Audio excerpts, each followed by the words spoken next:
The gavel cracked like lightning through the chamber, but Jim Jordan's voice was louder. His words slammed against the marble walls, ricocheting like gunfire in a tunnel. Chairs shifted, aides leaned forward, and the air itself seemed to vibrate under the weight of his fury. He wasn't just speaking, he was pounding, drowning, demanding. Across the table sat Jasmine Crockett, motionless. Her pen rested still against the folder in front of her. She didn't rise, didn't interrupt, didn't even blink. Every camera froze on her face, searching for the fracture that never came. Jordan pressed harder. His voice curled into accusations, rising, falling, then rising again, as though volume itself could become evidence. Each syllable hit like a hammer. Members shuffled in their seats, caught between discomfort and complicity. The spectacle was the point. It was noise as theater. But Crockett's silence burned hotter than the shouting. She sat in stillness, her eyes steady, her body carved in calm, letting the storm rage around her. The contrast was unbearable, a man shouting himself hoarse, and a woman who refused to be moved. It felt less like Congress, more like trial by fire. Every interruption, every outburst, was tinder feeding the blaze. Yet Crockett gave nothing back. Her restraint was not weakness but a blade sharpening in the quiet. The chamber didn't see it yet, but the silence was the setup. Jordan's words finally wavered, his voice thinning under its own weight. The noise he wielded so easily began to echo hollow, bouncing back without effect. Eyes shifted from him to her. The spectacle had run its course. The room wanted a response. And still, she waited. Seconds stretched like wire about to snap. The anticipation was unbearable, the suspense electric. Everyone knew the silence could not last. But Crockett hadn't spoken yet, and when she did, the balance would shift. The room wasn't just filled with lawmakers, it was a stage, and every word was live ammunition. Cameras lined the walls like silent sentinels, their red lights blinking, hungry for spectacle. Every sigh, every raised eyebrow, every sharp inhale could travel beyond the chamber in seconds. The hearing wasn't confined to wood and marble. It was already bleeding into the bloodstream of the nation. Jim Jordan had chosen his role long before the gavel cracked.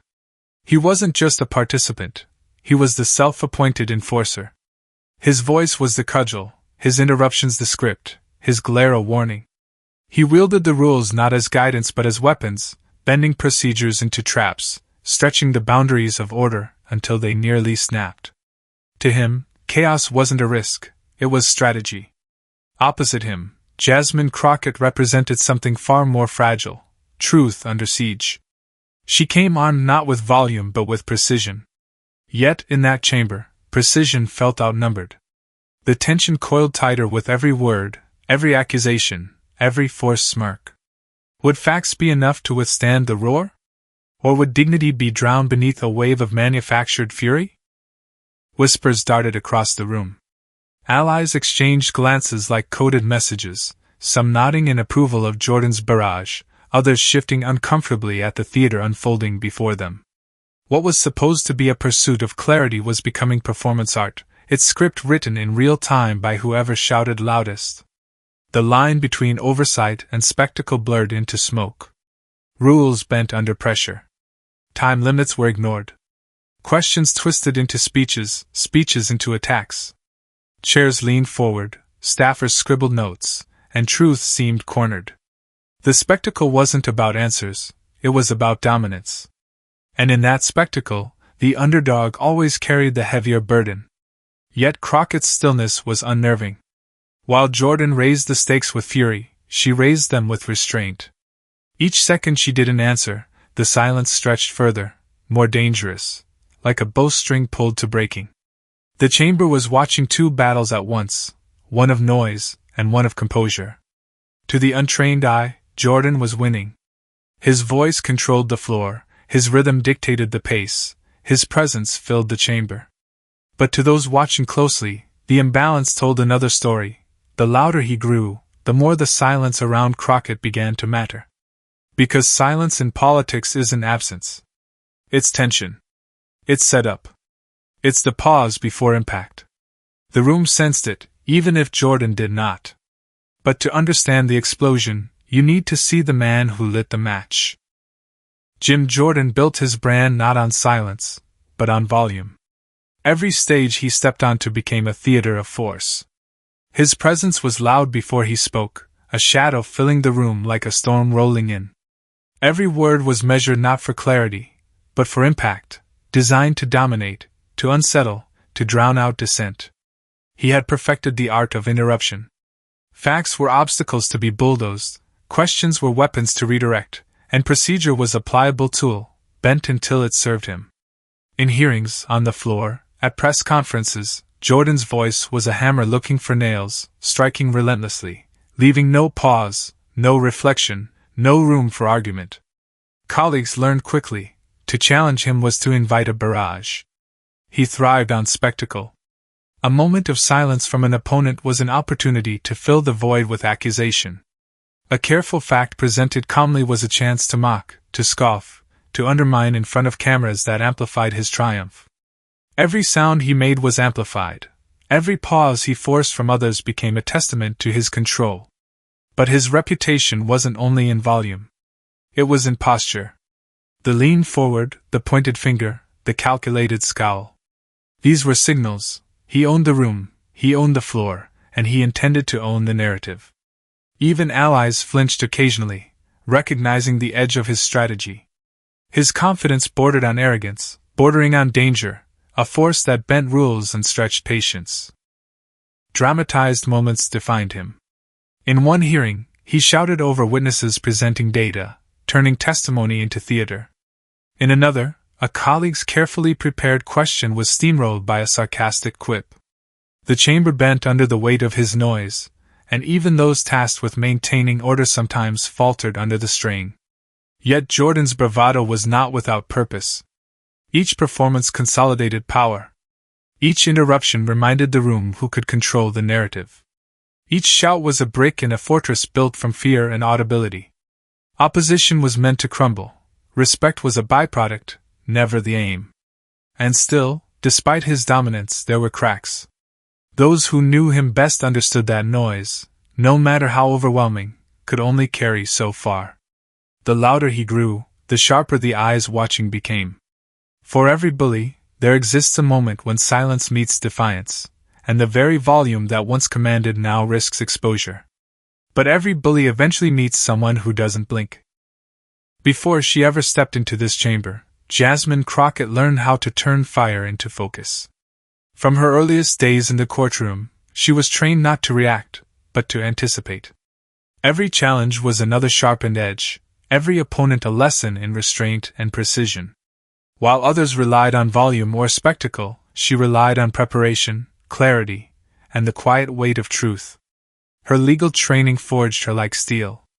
Nights spent over case files, memorizing precedent, dissecting argument after argument, taught her that the strength of a position lay not in how loudly it was declared, but in how thoroughly it could withstand scrutiny.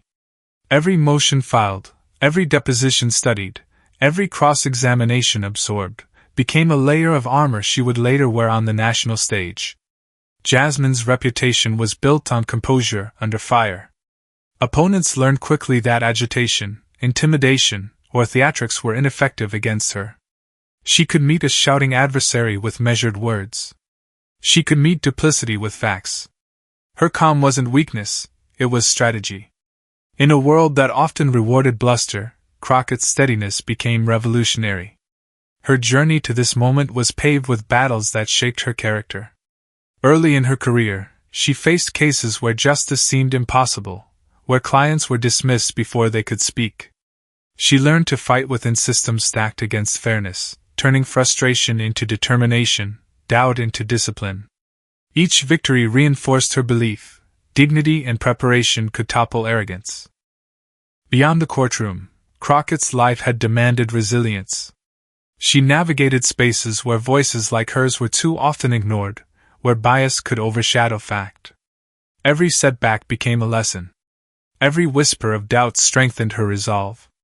She carried law like armor, but she carried her humanity like a banner, unwavering, visible, undeniable. By the time she entered politics, Her reputation for poise was inseparable from her reputation for intellect. Colleagues respected her, adversaries feared her quiet precision, and the public, hungry for figures who embodied both principle and strength, began to take notice. Social media buzzed with clips of her reasoned responses and calm demeanor, a stark contrast to the chaos surrounding her peers. Her philosophy was simple: reaction is weakness, response is power. Noise could not destabilize her, theatrics could not rattle her, and intimidation could not sway her. She learned to use the environment itself, every interruption, every shouted accusation, as a lens through which her integrity would shine brighter. And that lens had been honed for this very day. The chamber, with its looming cameras, partisan lines, and performative hostility, was no different from the courtrooms she had mastered. Every shouting legislator, every sudden outburst, every attempt to bend the rules, was merely another obstacle to navigate with calm precision. She had practiced this in every trial, every hearing, every moment when stakes were high and voices were loud. Her colleagues whispered about her focus. Journalists noted her composure. Opponents underestimated her at their peril. She had spent years building a reputation that could withstand a storm of bluster, ridicule, and manufactured outrage. And now, all of that preparation was about to meet its ultimate test. And on this day, all of that preparation would be tested. Jordan's voice ricocheted off the walls, each word a weapon designed to break her calm. Every syllable was sharpened, aimed, deliberate. He jabbed with accusations, layered in sarcasm, punctuated by loud laughter that echoed like gavel strikes. The chamber buzzed, charged, every member leaning in, waiting for a fracture that never came. The interruptions came like drumbeats.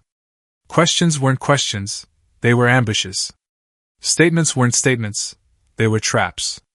Jordan moved from point to point with precision, ensuring the chaos never ceased, his energy a tidal wave designed to swallow her composure whole. Yet Crockett absorbed each strike with an unwavering calm, letting the torrent roll over her without leaving a ripple. Every glance he threw carried contempt, every lean forward, a challenge. His theatrics were meticulous, smirks timed for effect, gestures exaggerated to dominate the frame. The chamber teetered on collapse, balancing between decorum and pandemonium. Staffers scribbled frantically. Cameras blinked, capturing the crescendo. Whispers threaded through the air, speculation spreading like wildfire. Would she respond, or would the storm break her? Crockett's eyes never wavered. Her pen rested on the desk, poised but unused. Every second of restraint was a storm contained. She allowed Jordan to exhaust himself, letting his energy inflate and his precision falter. Each shouted accusation, each rolling interruption, was catalogued in her mind, stored for a moment when the tide would turn. The tension was almost unbearable. Members shifted in their seats, some squirming at his aggression, others frozen, unsure whether to intervene. Allies exchanged subtle nods, cautioning restraint, fearing escalation. Even Jordan's own rhythm showed cracks, words clipped, cadence uneven, a subtle sign the momentum might be slipping. Yet he pressed on confident. He did not pause to measure, did not consider the weight of silence against him. To Jordan, volume was victory, aggression the only language of power. He assumed the chamber was under his control, that Crockett would eventually respond in haste, would stumble under pressure. But Crockett's calm was a weapon he had never faced. Every raised voice, every jab, only sharpened her focus. She mapped each attack in real time, a strategist reading the battlefield while the enemy flailed.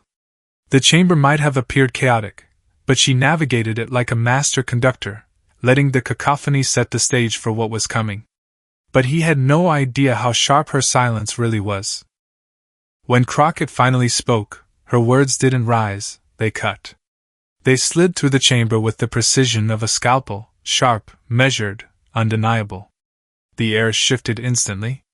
Jordan, who had dominated the room with volume and bravado, froze mid-gesture, mid-sentence, as though her calm had rendered his fury irrelevant. Each fact landed like a verdict, precise, devastating, irrefutable. She began with the first claim he had hurled hours earlier, dismantling it quietly but relentlessly. Her voice was steady, even, each phrase structured to expose inconsistency without a trace of malice. The chamber, which had been vibrating with tension, fell into a stunned hush. Staffers leaned forward, journalists scribbled frantically, and aides exchanged wide-eyed glances. The momentum had shifted in an instant. Jordan tried to interrupt, as was his habit, but her timing was impeccable. Each attempted interruption was met with calm articulation, her sentences bending around his assaults, redirecting the weight of his words back onto him. It was a display of mastery, control without anger, power without spectacle. He had trained for conflict, for chaos, but she had trained for precision. His loudness could not compete with her clarity. One by one, she exposed the hypocrisy he had woven into his arguments. Every exaggeration, every misstatement, every tactic meant to dominate discussion was unveiled under the bright scrutiny of logic. Jordan's smirk faltered, his confidence wavered, his rhythm shattered. The chamber had never seen a counterattack so clean, so merciless in its efficiency yet so dignified in delivery. The cameras captured every second. Every blink, every pause, every slight wince on Jordan's face was amplified to the nation. Every camera blinked in disbelief. Social media erupted almost immediately. Within minutes, clips of Crockett's calm dismantling were everywhere. Hashtags surged. Hashtag rule of law trended nationwide. Analysts praised her composure. Commentators called it a masterclass in measured power. The world seemed to hold its breath. Crockett didn't shout, didn't gesticulate. Her power lay in the unwavering precision of her words. She moved from one assertion to the next, systematically revealing where noise had tried to mask truth. Each revelation drew a clearer line between arrogance and accountability, between performance and principle. Jordan's attempts to recover only emphasized the stark contrast: fury versus dignity, spectacle versus substance. The tension in the room reached a breaking point. Lawmakers who had initially aligned themselves with Jordan's theatrics began to whisper, nod, and reconsider. Allies of Crockett exchanged subtle glances, aware that a turning point had arrived.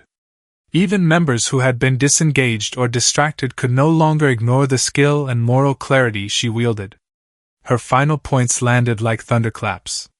The statements were concise, undeniable, leaving Jordan unable to muster the volume needed to counter them. For the first time, he seemed genuinely off balance, his confidence eroded by calm, controlled fact. The room, which had been dominated by his noise, now followed her cadence, her logic, her authority. Then came the silence. The kind of silence that carried weight. The chamber held its breath. Jordan's shoulders slumped slightly, a flicker of disbelief crossing his face. Every spectator sensed the shift, the climax of a battle they had witnessed in real time. The silence that followed was louder than any shout, but the shockwaves had only begun. Within an hour, the clip was everywhere. Crockett's calm had gone viral. Screens lit up across America, scrolling feeds saturated with replay after replay. Social media exploded with admiration, hashtags trended, commentary praised her composure, and journalists dissected every measured phrase.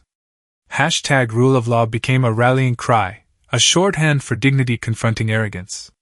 The world was watching, and the world was noticing. Inside the chamber, whispers turned into thunder. Allies leaned closer, murmuring incredulously at the precision she had displayed. Even some of Jordan's supporters exchanged uneasy glances, realizing that the spectacle they had celebrated was collapsing under the weight of truth. The silence that had followed her words wasn't empty, it was authoritative, resonating deeper than any shout could. Crockett sat poised, unshaken, letting the impact settle.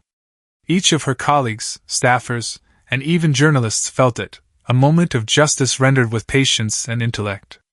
Jordan, meanwhile, remained frozen, a living contradiction, a man who had relied on volume now exposed by the quiet clarity of his opponent. His arrogance had met its match, and the chamber knew it. Outside the hearing room, the clip surged through newsrooms and living rooms alike. Analysts replayed her calm dismantling of misinformation, noting how she navigated every attack with precision. The commentary praised her skill in exposing inconsistencies, turning a chamber dominated by shouting into a showcase for reason. Within minutes, opinion pieces framed it as a turning point, a case study in integrity under pressure. People reacted emotionally. Pride swelled in those who valued principle. Admiration poured in for the courage it took to remain unflinching. Hope stirred among viewers who had grown weary of spectacle over substance. The world saw that truth, patience, and preparation could still prevail, and the ripple effects were immediate and profound. Even within the chamber, unexpected respect emerged. Lawmakers who had doubted her ability to withstand the barrage now nodded, acknowledging the skill and poise it took to respond without provocation. The atmosphere shifted from confrontation to reflection, from chaos to acknowledgement. It was no longer a hearing, it was history. And yet, while headlines praised the reversal, and screens across the nation buzzed with approval, the deeper meaning of that silence remained. It was not merely a pause after victory. It was a signal of something more enduring, the power of dignity, the strength of calm, and the lesson that courage can change the tide of even the loudest, most chaotic arena. But the deeper meaning of that silence was still to come. In the end, it wasn't the shouting that lasted, it was the silence. The echo of Crockett's measured words lingered far longer than any raised voice or theatrical display. What had seemed like a clash of personalities revealed itself as something far greater, a demonstration that facts, preparation, and moral clarity could prevail over noise, bluster, and intimidation. History is written in echoes, and this moment would echo loudly. Jordan's outbursts faded into memory, reduced to footnotes in the narrative of accountability and reason. Crockett's composure became the defining image, calm, resolute, and unshaken. Every viewer, every observer, every participant in that chamber could see that dignity was not passive. It was active, it was strategic, and it carried power that spectacle could never match. The moral of the story was simple but profound.